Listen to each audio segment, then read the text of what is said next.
Recorded Books and One Click Digital present The Handsome Man's Deluxe Cafe by Alexander McCall Smith.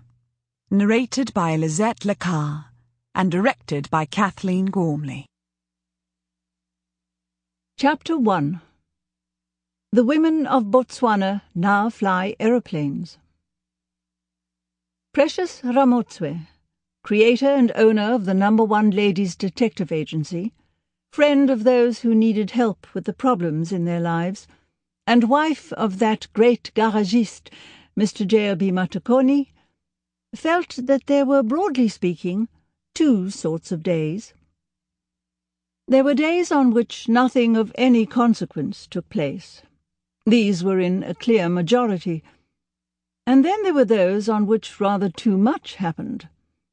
On those uneventful days, you might well wish that a bit more would happen. On days when too much occurred, you longed for life to become a bit quieter. It had always been like that, she thought, and would always be. As her father, the late Obed Ramotswe, often said, "There are always too many cattle, or too few, never just the right number." As a child, she had wondered what he meant by this. Now she knew. Both sorts of day started in much the same way, with the opening of her eyes to the familiar dappled pattern made by the morning sun on the ceiling above her bed. An indistinct dancing of light, faint at first, but gradually becoming stronger. This intrusion of the dawn came from the gap between the curtains. The gap that she'd always intended to do something about, but didn't, because there were more pressing domestic tasks, and never enough time for everything you had to do.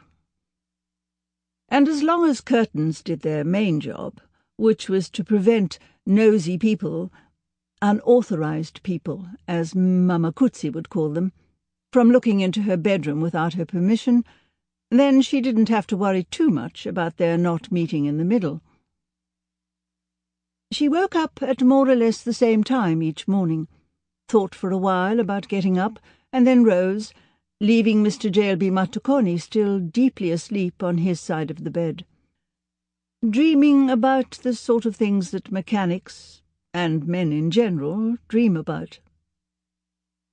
Women, she felt, should not inquire too closely as to what these things were, as they were not the sort of things that women liked very much.